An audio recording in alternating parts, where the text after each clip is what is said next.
गया। इसी बीच ये बड़ी खबर है, लोकसभा चुनाव के छठे चरण का मतदान जो है वो खत्म हो गया है। जो लोग अभी रो में लगे हुए हैं वो मतदान कर सकते हैं। साधना, बिल्कुल। देखिए, एक बड़ी जानकारी तमाम दर्शकों को हम दे देते हैं। अपने मत का प्रयोग अभी सिर्फ वही लोग कर सकते हैं जो लाइनों में लगे हुए हैं।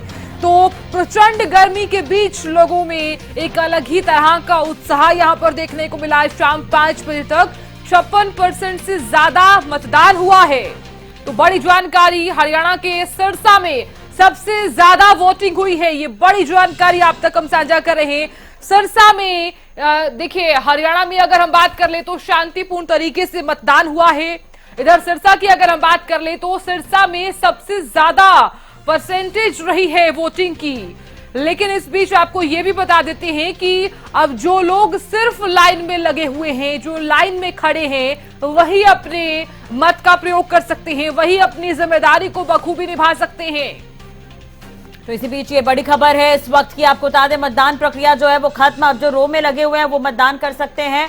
5 बजे तक 56% मतदान देखने को मिला था। अब 6 बजे तक के आंकड़े भी सामने आ जाएंगे कुछ ही देर में। सबसे अहम बात यह है कि हरियाणा के सिरसा में सबसे ज्यादा वोटिंग हुई। हरियाणा लोकहित पार्टी सुप्रीमो गोपाल कांडा ये कहते हुए भी नजर आ रहे थे कि हमेशा बढ़ चढ़कर सिरसा हिस्सा लेता आया है मतदान प्रक्रिया में, और इस बार भी ऐसा ही देखने को मिला। तो अगर हम 10 की 10 लोकसभा सीटों की बात करें तो सिरसा में सबसे ज्यादा मतदान जो है वो देखने को मिला है। तो लोकसभा चुनाव के छठे चरण का मतदान की जो प्रक्रिया है वो खत्म। साधना, बिल्कुल ये भी देखने वाली बात होगी कि देखिए, हरियाणा की 10 सीटों पर तो आज मतदान हुआ ही है, लेकिन इसके अलावा पश्चिम बंगाल, ओडिशा भी है, बिहार भी है, जहां पर भी मतदान हुआ है। जम्मू कश्मीर की एक सीट पर भी मतदान हुआ है, तो वहां पर भी मतदान की जो प्रक्रिया है वो खत्म हो गई। लेकिन हरियाणा की अगर हम बात करें तो शाम 5 बजे तक का जो प्रतिशत रहा है वो 56% रहा है। बिल्कुल राष्ट्रीय, हमने देखा कि सिरसा में सबसे ज्यादा वोटिंग हुई है। यहाँ पर जो कड़ी टक्कर है वो यहाँ पर देखने को मिल रही थी। बीजेपी प्रत्याशी जो अशोक तंवर है और कांग्रेस की जो प्रत्याशी है कुमारी शैलजा, दोनों के बीच एक कड़ी टक्कर जो है वो लगातार देखने को मिल रही थी। हम देख रहे थे लगातार, और जानकारी भी दर्शकों तक पहुंचा रहे थे किस तरह से बीजेपी प्रत्याशी जो अशोक तंवर है उनका समर्थन किया सिरसा के जो मौजूदा विधायक हैं गोपाल कांडा ने। किस प्रकार से जनसभाएं हुई, यहां पर रोड शो हुआ सिरसा में। जिस तरह से बीजेपी के लीडर योगी आदित्यनाथ भी आए, उनका भी कुछ ना कुछ परसेंटेज जो है प्रभाव भी लगातार देखने को मिला। सबसे अहम बात यह है कि जितने भी प्रत्याशी हैं उनकी जो किस्मत का जो फैसला है वो कैद हो गया है ईवीएम में अब, और कहीं ना कहीं अब इसके परिणाम जो है 4 तारीख को सामने आ जाएंगे। और अब वोटिंग प्रतिशत भी कई बार रुझान तय करते हैं, तो इस पर भी आगे हम चर्चा करेंगे कि इतने वोट प्रतिशत हैं। 2019 में कितना ये आंकड़ा था और अब ये 2024 में कितना ये आंकड़ा है। हालांकि जो नतीजे 2019 के रहे हैं और अब 2024 के नतीजे जो 4 तारीख को आएंगे, लेकिन 2019 के नतीजे जो है वो हम आपको टीवी स्क्रीन पर दर्शकों को लगातार ग्राफिक्स के जरिए भी बता रहे हैं। 5 बजे तक का जो मतदान प्रतिशत है वो टैली के जरिए हम बता रहे हैं। जिन्होंने आज वोट डाला है और भरी गर्मी में वो वोट डालने पहुंचे, उन्हें वोट वीर का नाम दिया हरियाणा न्यूज ने, और उनकी तस्वीरें भी लगातार टीवी स्क्रीन पर चलती रही। तो ये बड़ी खबर एक बार फिर से बता दें कि मतदान खत्म हो गया है और 6 बजे तक का समय था। शाम 5 बजे तक के अगर प्रतिशत की बात करें तो 56% के लगभग मतदान हुआ है। अब इंतजार करना होगा कि 6 बजे के बाद के आंकड़े सामने आ जाए। जो 5 बजे तक के जो टैली रहे हैं उसमें सिरसा में सबसे ज्यादा वोटिंग हुई है। साधना, बिल्कुल, देखिए शांतिपूर्ण तरीके से यहाँ पर मतदान हुआ है हरियाणा में। वाकई काबिले तारीफ है, क्योंकि देखिए करनाल विधानसभा उपचुनाव के लिए भी मतदान हुआ है। करीब 10-10 लोकसभा जो सीटें हैं उस पर चुनाव हुआ, लेकिन कुल मिलाकर अगर हम बात कर लें उपचुनाव की भी तो कुल मिलाकर 11 चीजें हो जाती, 11 सीटें हो जाती हैं। लेकिन अब जितने भी लोग जो है वो लाइनों में खड़े हुए हैं वही अपने मत का प्रयोग कर सकते हैं।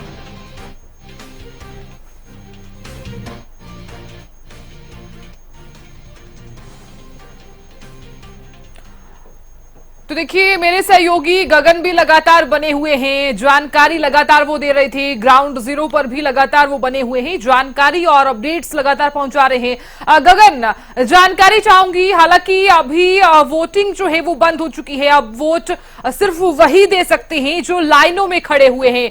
अभी फिलहाल क्या कुछ जानकारी आप दे पाएंगे? बिल्कुल साधना, जिस तरह से 6 बज चुके हैं और वोटिंग जो है, वोटिंग का समय खत्म हो चुका है। जो लोग लाइनों के अंदर लगे हुए हैं वही सिर्फ वोटिंग कर पाएंगे।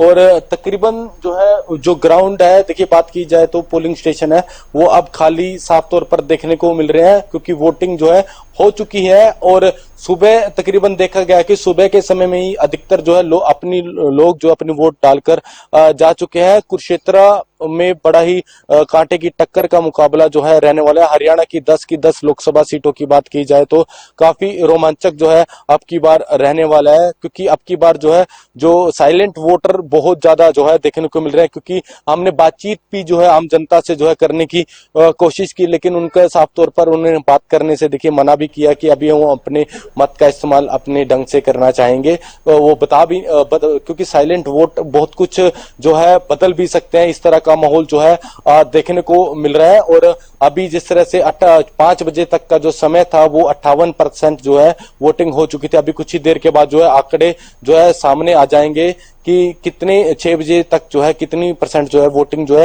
हुई है। और लगातार जो है पुलिस की टीमें जो है हर एक पोलिंग बूथ पर जो है देखने को मिल रही थी। बिल्कुल शांतिपूर्ण तरीके से जो है जो चुनाव है अब की बार जो हरियाणा के अंदर हरियाणा के अंदर जो है देखने को मिला है। जी ठीक है गगन, अगर व्यवस्थाओं की बात करें तो किस तरह का मैनेजमेंट रहा पूरा मतदान के दौरान? क्या व्यवस्था ठीक रही? हालांकि ये कहा जा रहा है कि हरियाणा में शांतिपूर्ण तरीके से मतदान हुआ है। बिल्कुल राजश्री, देखिए शांतिपूर्ण तरीके से जो है मतदान हुआ है। व्यवस्था की बात की जाए तो कुछ ऐसी जगह, कुछ ऐसे पोलिंग स्टेशन भी जो खास बनाए गए थे, यूथ के लिए बनाया गया था, और जो पहली बार वोटिंग कर रहे हैं उनके लिए जो खास तौर पर जो है कुरुक्षेत्र लोकसभा में जो है जो ऐसे पोलिंग स्टेशन जो बनाए गए थे। और सुरक्षा के भी कड़े इंतजाम जो है देखने को मिले थे। पुलिस प्रशासन के द्वारा लगातार जो है हर एक पोलिंग बूथ पर जो है लगातार जो है जो उनकी टीमें जो बनाई गई है वो लगातार जो है कर्मचारी जो है पहुंच रहे थे। और किसी भी तरह की व्यवस्था जो है खराब ना हो, इसको लेकर कुरुक्षेत्र पुलिस के द्वारा जो है पूर्ण रूप से जो फ्लैग मार्च भी जिस तरह से कल भी जो है फ्लैग मार्च निकाला गया था। और लगातार जो है कुरुक्षेत्र एसपी भी जो है लगातार जो है पोलिंग स्टेशनों पर जाते हुए दिखाई दे रहे हैं। व्यवस्थाओं की बात की जाए तो और भी जो ठंडे पानी की छबीलें जो है लगाई गई थी, ताकि गर्मी बहुत ज्यादा पड़ रही है और आम जनता को, वोटरों को जो है किसी भी तरह की परेशानी ना हो, इस तरह के लेकर जो है जो व्यवस्थाएं जो है की गई थी। अब की बार जो है काफी रोमांचक जो है मुकाबला जो है रहने वाला है 10 लोकसभा सीटों पर। देखिए पिछले 2019 की बात की जाए तो हरियाणा के अंदर 10 लोकसभा सीटों पर कमल खिला था, लेकिन अब की बार जो है काफी कांटे की टक्कर जो है देखने को मिल रही है। देखिए कुरुक्षेत्र लोकसभा की बात की जाए तो 2019 के चुनाव में जब नायब सिंह सैनी जो हरियाणा के मुख्यमंत्री हो काफी मतों से जो है यहां से जीते थे, अब प्रदेश के जो है मुख्यमंत्री हैं। और अब काफी जो है टक्कर जो है साफ तौर पर जो है कांग्रेस, माफ कीजिएगा, इंडिया गठबंधन और भाजपा के जो उम्मीदवार है उनके बीच जो है साफ तौर पर जो है देखने को मिल रही है। जी बिल्कुल गगन, देखिए हम देख पा रहे हैं गगन, अगर यहाँ पर देखा जाए तो 2019 की अगर मैं बात करूं तो 75% से ज्यादा वोटिंग हुई, लेकिन इस बार चाहे भीषण गर्मी एक कारण मान लीजिए 58% आज वोटिंग हुई है। क्या कारण रहा जो इतना कम वोटिंग परसेंटेज रहा है? आप बिल्कुल, जिस तरह से देखिए बात की जाए तो 2019 में 75% से जो है ज्यादा वोटिंग हुई थी, लेकिन इस बार जो है 58% जो है 5 बजे तक जो है वोटिंग हो चुकी थी। अभी कुछ ही देर के बाद जो आंकड़े जो सामने आ जाएंगे। देखिए एक ऐसा भी माना जा रहा है कि अधिक गर्मी पड़ने की वजह से जो है लोग अपने घरों से निकल नहीं रहे थे, जो सुबह के समय में अधिकतर जो है वोट डालकर जा चुके थे। देखिए 6 बज चुके हैं और अभी भी देखिए सूरज जो है काफी गर्मी जो है देखने को मिल रही है। और कुछ ऐसा भी जो आम जनता के द्वारा जो कहा जा रहा है कि कुरुक्षेत्र लोकसभा में जो अधिकतर जो युवाएं हैं वो जो है विदेशों में जो है अपने काम और स्टडी के लिए जा चुके हैं, तो इसकी वजह से जो है वोटिंग परसेंटेज वो भी कम हुआ है। और अधिक गर्मी पड़ने की वजह से भी जो है वोटिंग परसेंटेज कम हुआ है, ऐसा जो है आम जनता का जो है कहना है। और लगातार जो जिन्होंने देखिए 58% तक जो है वोट हो चुकी थी और भारी उत्साह भी जो है सुबह के समय में जो है देखने को मिल रहा था। लंबी लंबी लाइनें जो है देखने को मिल रही थी। दोपहर के समय में बहुत ही कम जो है लोग आ रहे थे, इक्का दुक्का ही लोग जो है पोलिंग स्टेशनों पर जो है देखने को मिल रहे थे। और अब जो वोटर्स जो है दोपहर के समय में नहीं आ सके थे, वो शाम 3 से 4 बजे जो है अपनी वोट डालने के लिए आए थे। और अब जो है लोग जो लाइनों के अंदर जो है लगे हुए हैं, वही अपनी वोट डालकर जो है जा सकेंगे। और अब जो दरवाजे हैं, जो मुख्य द्वार है, जो जहां पर वोटिंग पड़ रही है, उन्हें जो है बंद कर दिया गया, ताकि और जो वोटिंग का समय खत्म हो चुका है और अब लोगों को जो है लाइनों में जो है नहीं लगने दिया जाएगा। जी, तो बने रहिए हमारे साथ। वरिष्ठ पत्रकार भी हमारे साथ जुड़ गए हैं, राजेश जी जुड़ गए हैं। बहुत स्वागत राजेश जी। राजेश जी, बात की जाए तो अब तक 58% वोटिंग हुई है, 6 बज गए हैं। अभी तक जो रुझान सामने आया उसके अकॉर्डिंग अगर मैं बात करूं तो कितना परसेंट जो है हम पॉजिटिव इसे ले? हेलो राजेंद्र जी, आवाज आ रही है आपको? हाँ जी, हाँ जी। देखिए, परसेंटेज तो मुझे लगता है कि जो पिछले 5 चरणों में रहा है लगभग उसी के बराबर पहुंच पाएगा, क्योंकि अभी तक 58% आप बता रहे हैं तो उतना है। अब जो लोग लाइनों में रह गए हैं, 6 बजे तक लाइन में पहुंच गए हैं, तो उन सबको जो है मतदान में शामिल करने के बाद वो लगता नहीं कि कुछ 65% के आसपास ही रहने की उम्मीद है। 5-7% और बढ़ सकता है। तो कुछ गर्मी का भी असर है, कुछ लोग कामकाज के सिलसिले में भी व्यस्त रहते हैं, कई बहुत सारे कारण है। और इस बार कुछ माहौल ही ऐसा बना हुआ है कि मतदान के प्रति उत्साह लोगों में कमी देखने को मिला है, तो इसलिए परसेंटेज कम ही रहा है। हरियाणा भी उसका अपवाद नहीं बन पाया, जबकि यहाँ जो है राजनीतिक दलों ने बड़ी एक्सरसाइज, बड़ा जो है मेहनत की थी, बड़ी कवायद की थी। भारतीय जनता पार्टी तो अपने पन्ना प्रमुख और बूथ प्रमुख और शक्ति केंद्र और त्रिदेव, ताकि अधिक से अधिक मतदान हो और अपने फेवर के, अपने पक्ष के मतदाताओं को अधिक से निकाला जा सके, घरों से मतदान केंद्र तक पहुंचाया जा सके। लेकिन मुझे लगता है कि उसका जो है सब जगह एक समान ही व्यवहार मतदाता का देखने को मिला। जहां ज्यादा मेहनत की गई है वहां भी कोई मतदान का प्रतिशत बढ़ता हुआ नहीं दिखाई देता है। राजेंद्र जी, एक चीज और है, अगर हम इस बार के लोकसभा चुनाव की बात करते हैं, देखिए 5 चरण हो गए, 6वां चरण भी आज खत्म हो गया, तो क्या मुद्दे इस बार रहे, क्या लग रहा है आपको? क्योंकि अब मात्र 7वें चरण का जो मतदान है वो बाकी है, उसके बाद 4 तारीख को हम रिजल्ट का वेट करेंगे, 4 तारीख को रिजल्ट बताएंगे। नहीं, देखिए ऐसा है कि मुद्दे तो महंगाई, बेरोजगारी, ये बड़े 2 मुद्दे इस बार रहे, क्योंकि इनके सर्वेक्षण भी आए थे। तो सर्वेक्षणों में भी ये बताया गया था कि इस बार जो है तमाम मुद्दों से हटकर महंगाई, बेरोजगारी के मुद्दे पर लोग आए हैं, बहुत चिंतित है और वो उम्मीद करते हैं कि महंगाई जो है बहुत तेजी से बढ़ी है, 7वें आसमान को छू रही है, तो इस पर कोई नियंत्रण होना चाहिए। बेरोजगारी भी है कि काफी जो है लोगों को जो रोजगार विहीन हो रहे हैं, लोगों को रोजगार में बहुत कमी दिखाई दे रही है, बड़ा रोजगार में उनको परेशानियों का सामना करना पड़ रहा है। तो बेरोजगारी से पीड़ित है, फिर महंगाई की मार है, तो दोहरी मार से लोग छुटकारा चाहते हैं। तो इस बार मुद्दा वो भी रहा है। अब ये है कि जो भी पार्टियां जिस तरह का एजेंडा लेकर आई हैं, तो मुझे लगता है कि उनको मतदाता का समर्थन मिलेगा। जो महंगाई और बेरोजगारी की जो समस्या है उनके समाधान के लिए जो भी एजेंडा है उसको समर्थन मिलेगा, तो ये ऐसी उम्मीद है। बिल्कुल। और सीटों के हिसाब से अगर हम बात करें राजेंद्र जी, किस तरह की फाइट आप देख रहे हैं? क्या बीजेपी कांग्रेस की टक्कर है आपस में, या फिर जो बाकी पार्टियां हैं उनकी भी भूमिका आप देख पा रहे हैं? नहीं, अब ये तो नहीं कह सकते कि एक तरफा किसी के लिए हो जाएगा, लेकिन मुझे लग रहा है कि इस बार जो है चुनाव कुछ विभाजित है। कुछ जो है भारतीय जनता पार्टी की तरफ भी है, तो इंडिया गठबंधन को भी मुझे लग रहा है कि कई जगह समर्थन मिलता दिखाई दे रहा है। अब ये तो नहीं कह सकते कि कहाँ और कितना हो जाएगा, लेकिन ये है कि कुछ मिला जुला माहौल है, एक तरफा नहीं है किसी पार्टी विशेष के लिए, तो मिला जुला माहौल है। अब देखते हैं कि कौन बाजी मारता है, कौन पावर में पहुंचता है, कौन मुख्य विपक्षी दल रहता है, तो ये देखने की बात, रिजल्ट से पता चलेगा। बिल्कुल राजेंद्र जी, ये भी जानकारी और ये भी मैं विश्लेषण आपसे करना चाहूंगी मैं कि इस बार क्या कुछ कारण रहा और क्या क्या मुद्दे रहे जिनके आधार पर पार्टियां जो हैं वो चुनावी मैदान में उतरी हुई थी। और ये भी बताइए राजेंद्र जी, क्योंकि जिस तरह की वोटिंग परसेंटेज इस बार सामने आई है, 58% आई है, लेकिन पिछली बार यानी कि 2019 की अगर हम बात कर ले तो यहाँ 75% से ज्यादा वोटिंग हुई। क्या कारण रहा जो इस बार इतनी कम परसेंटेज सामने आई है? ये परसेंटेज का गिरने का कारण यही है कि मतदाता निरुत्साहित है, कोई उत्साह नहीं है उसको लगता है कि उसकी समस्याओं का समाधान जो है पार्टियों के पास नहीं है। जिस तरह से वो समस्याओं का सामना कर रहे हैं, और कोई भी पार्टी जो है ईमानदार नहीं है जो पावर में आने के बाद ठीक से उनकी समस्याओं का समाधान कर सके, उनके जीवन को सहज बना सके। तो मुझे लगता है कि सबसे बड़ा कारण यही है, तो उत्साह की कमी है मतदाता में, और वो किसी पार्टी के प्रति विश्वास नहीं है। राजनीतिक दल विश्वास खो रहे हैं, बहुत बड़ा कारण है। तमाम विचारकों का ये कहना है कि राजनीतिक दल विश्वास खो रहे हैं। लगातार ये मांग की जाने लगी है कि ये जो इनके चुनावी घोषणा पत्र होते हैं उनको लीगलाइज किया जाए, उनको जो भी पार्टी पावर में आए उसको बाउंड किया जाए कि उन्होंने जो वादे किए उनको पूरा करना है। अगर नहीं करते हैं तो चुनाव आयोग की तरफ से कोई एक्शन होना चाहिए। तो वैसा कुछ है नहीं। पार्टियां जो है पावर में आने के बाद सब कुछ छोड़ देती हैं, अपने तरीके से उसको तोड़ मरोड़ के दिखा देती हैं कि देखिए हमने चुनावी वादे पूरे कर दिए।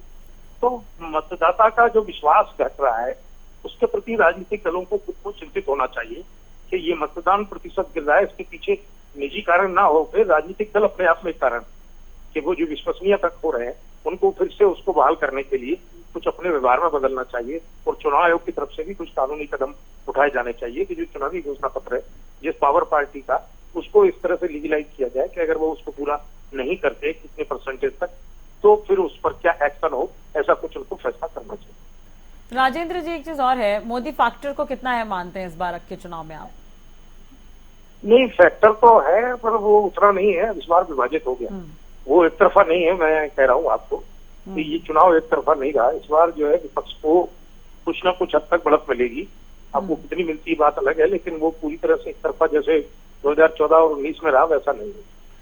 फर्क पड़ा है। लेकिन अगर हम जैसे 2019 के परिणाम हम देखते हैं तो आपने भी देखा होगा कि इस बार तो 400 पार का नारा लग रहा है, तो क्या ये पॉसिबल है? और दूसरी तरफ ये कि इस बार के चुनाव में आपने भी देखा होगा, इस चीज को नोटिस किया होगा कि विकास का मुद्दा तो एक तरफ वो भले घोषणा पत्र में रहा, लेकिन जो 6 चरण तक जो मुद्दे देखने को मिले उसमें विकास कहीं नहीं था।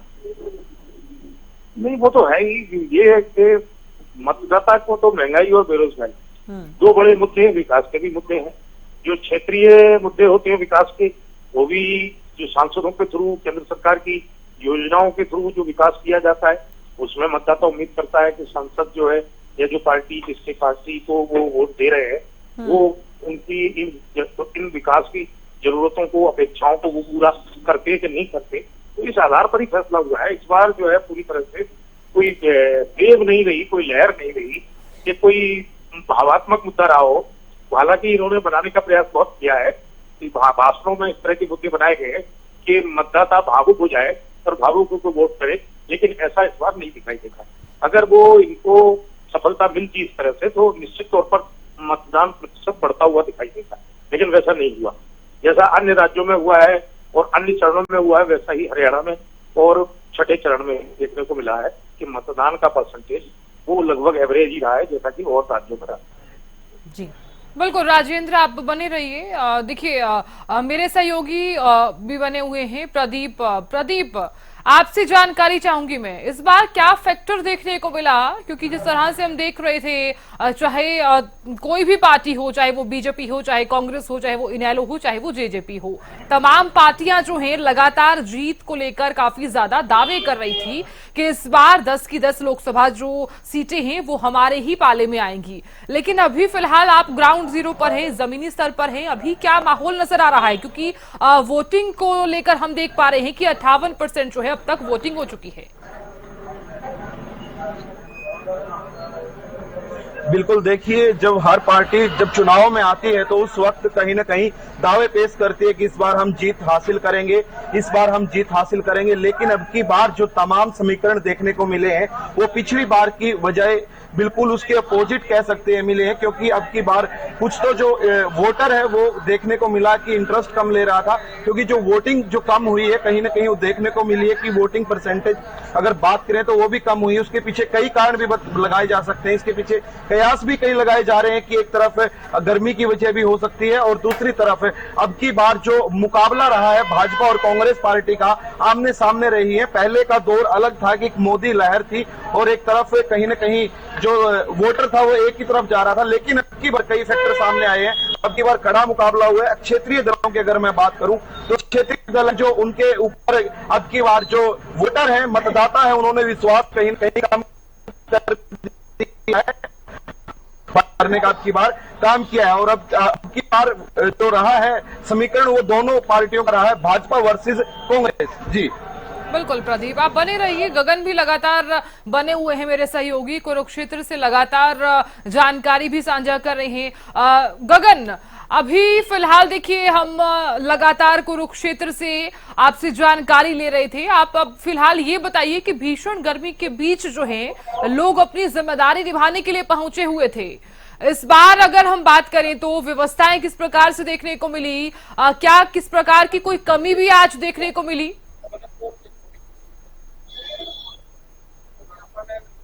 बिल्कुल, देखिए छठे चरण का चुनाव था और सुबह से ही लाइनें जो है लगना शुरू हो चुकी थी।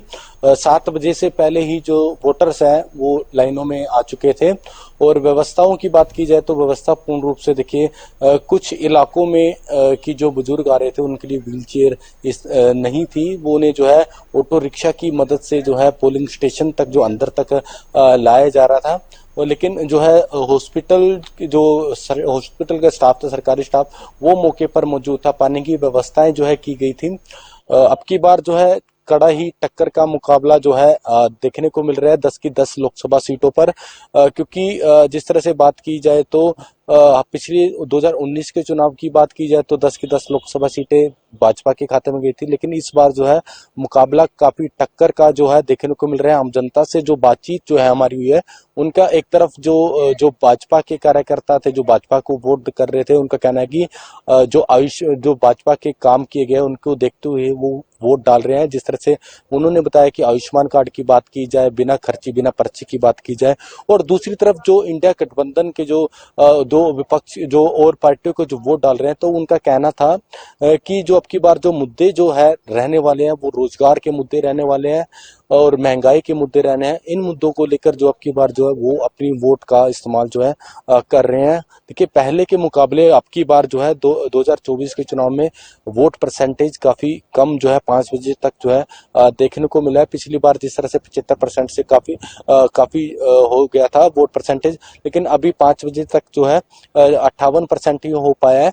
और अभी कुछ ही देर के बाद जो है आंकड़े जो है सामने आ जाएंगे तकरीबन कि कितने परसेंटेज जो है वोटिंग हुई है। देखिए बेल भी पीछे बज चुकी है कि वोटिंग जो है जो लोग जो लाइनों के अंदर लगे हुए थे वो अब बिल्कुल खाली हो चुका है और जो बूथ जो है अब वो बंद करेंगे और वो मशीनों में जो है जो प्रत्याशी है उनकी किस्मत जो है बंद हो चुकी है और इन्हें जो है इनके स्थान पर जो है लेकर जाया जाएगा ताकि जो है सभी जो वोटिंग मशीनें हैं एक जगह पर इकट्ठी हो सके और 4 जून में जो रिजल्ट आएगा वही चौंकाने वाला ही आएगा। देखना ये होगा कि किसकी किस्मत जो है खुलेगी। पहले के जिस तरह से 2014 की बात की जाए, 19 की बात की जाए तो पहले एक तरफा जो है मुकाबला देखने को मिलता था, लेकिन अब की बार 2024 के जो चुनाव हो रहा है उसमें जो है काफी कांटे की टक्कर जो है देखने को मिल रही है 10 की 10 लोकसभाओं सीटों पर। जी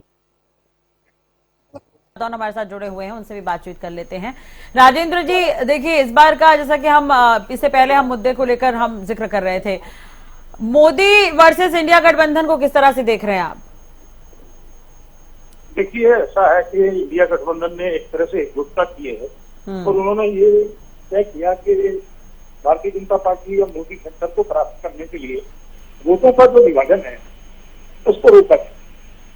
इस तरह से उन्होंने आपस में सीटें बांट ली और एक दूसरे को समर्थन कर दिया। तो निश्चित तौर पर वोटों का विभाजन भी एक बहुत बड़ा इम्पोर्टेंट फैक्टर है इलेक्शन में। से अधिक दल 2 से अधिक दल होते तो फिर सीधा मुकाबला नहीं हो पाता और सीधा मुकाबला भी होता है तो वोट काटने वाले छोटे दल खड़े हो जाते हैं।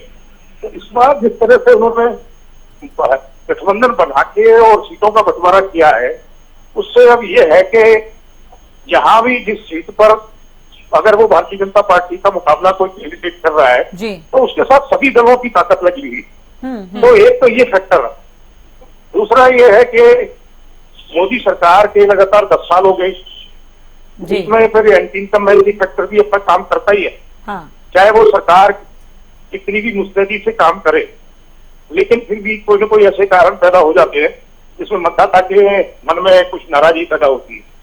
वो ये भी है। दूसरा, सरकार की पॉलिसी और कुछ स्टेप्स ऐसे भी रहे जो अलोकप्रिय हो गए। तो इन सब कारणों से इंडिया गठबंधन और विपक्ष की एकजुटता को कुछ संबल मिला। बिल्कुल, लेकिन राजेंद्र जी यहाँ पर एक चीज और है, मैं आपसे समझना भी चाहूंगी। देखिए, आप काफी समय से काफी इलेक्शन आप देख चुके हैं। अगर हम 2019 और इस बार की तुलना करते हैं तो वोट प्रतिशत का बढ़ना और घटना किस तरफ इशारा करता है रुझानों में खासकर? नहीं, देखिए, ऐसा है कि जनरली कई बार ये मान लिया जाता है कि वोट परसेंटेज बढ़ रहा है तो लगता है कि ये बदलाव का सूचक है जी, लेकिन देखिए 2019 में नहीं हुआ ना ये बदलाव का सूचक। बिल्कुल, जो पार्टी पावर में थी उसको ही बढ़त मिली। तो ये फैक्टर कई बार ये होता है कि हम ये मान लेते हैं परसेंटेज कम है, तो परसेंटेज कम का मतलब ये है कि वो जो दल पावर में है उसी के फेवर में है मतदाता, इसलिए परसेंटेज बढ़ा नहीं और सब वोट इसको ही मिल रहे। तो ऐसा नहीं है। परसेंटेज घटना बढ़ना ये ठीक है कि कई बार कोई इमोशनल इश्यू आ जाता है और कोई लहर ऐसी चल जाती है तो लोग बड़ा उत्साह के साथ बढ़ चढ़कर मतदान कर देते हैं और मतदान का प्रतिशत बढ़ जाता है। लेकिन वो किस दल को पसंद कर रहे हैं, किसको नापसंद कर रहे हैं, ये इससे पता नहीं चलता। लेकिन बात यह है कि धरातल पर यह दिखाई देता है कि लोगों के मन में नाराजगी है किन मुद्दों को लेकर। अभी जो है जैसे हरियाणा में कई ऐसी योजनाएं थी सरकार की जो भारतीय जनता पार्टी के नेतृत्व वाली सरकार थी, अभी भी पिछली भी थी, तो कई ऐसी योजनाएं आ गई जिससे आम आदमी को, आम जन को काफी परेशानियां हुई। जैसे कोई प्रॉपर्टी आईडी आ गई तो उसमें बड़ी गड़बड़ियां हुई, किसी का कुछ लिख दिया, कोई किराएदार मकान मालिक बन गया, मकान मालिक किराएदार हो गया, कभी किसी और के नाम चली गई, कोई एरिया छोटा हो गया, कभी कुछ हो, तो उनको ठीक कराने के लिए भी बहुत परेशानियों का सामना करना पड़ा। परिवार परिचय पत्र में भी ऐसा ही हुआ। तो ये सब लेके लोगों के मन में एक नाराजगी तो थी और बड़ा मिला जुला भाव था कि ये सरकार प्रायोगिक है, कुछ नए नए प्रयोग कर रही है, लेकिन उससे परेशानियां भी हुई हैं। कुछ लोग कहते थे ठीक भी हो गया। तो देखते हैं कि ये मिला जुला माहौल है, इससे विपक्ष को ताकत मिलती है। बिल्कुल राजेंद्र जी, एक चीज यहाँ पर हमने जरूर ऑब्जर्व की है कि जब हम ग्राउंड जीरो पर लगातार कवर कर रहे थे तो उस वक्त लोगों का ये कहना था कि 10 साल एक सरकार को हमने दिए हैं तो हम बदलाव चाहते हैं।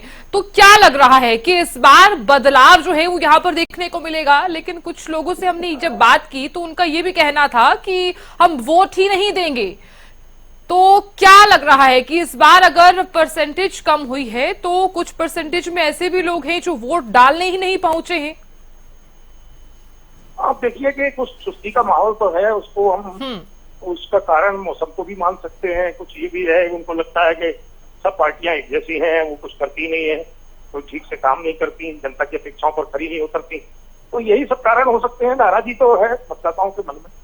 तो अब ये है कि वो किसको कितनी सफलता मिल पाती है, ठीक है, थोड़ा देखना होता है। जी, राजेंद्र जी बने रहिएगा हमारे साथ। मैं क्लीन स्वीप को लेकर भी आपसे आगे बातचीत करूंगी। जो दावे हैं तमाम पार्टियों के, चाहे बीजेपी हो चाहे कांग्रेस हो। प्रदीप शोकंत हमारे साथ लगातार बने हुए हैं और ग्राउंड पर वो लगातार रिपोर्टिंग भी करते रहे। प्रदीप, आज किस तरह का माहौल देखने को मिला? व्यवस्था किस तरह की थी? और दूसरी बात, वोट प्रतिशत क्या कुछ निकल कर आया है अब तक? इसे लेकर कुछ अपडेट है क्या आपके पास? बिल्कुल, देखिए, मतदान समय पर शुरू हो गया था। सुबह 7 बजे जो वोटर्स थे उनको लाइनों में नहीं लगना पड़ा। आते ही जैसे प्रशासन की पूरी तैयारी थी और आते ही वो वोट डालने लगे और ठीक शाम तक शांति प्रिय ढंग से कह सकते हैं कि हर जगह इलेक्शन चला। और ऐसे में वोट प्रतिशत की अगर मैं बात करूं तो अभी तक की जो रिपोर्ट आई है लगभग 56 से 57% अभी तक वोट जो बताया जा रहा है कि इतने वोट यहाँ पर डल चुके हैं, इतने परसेंटेज आई है। और शांति प्रिय तरीके से प्रशासन भी पूरा मुस्तैद था और पूरे शांति प्रिय तरीके से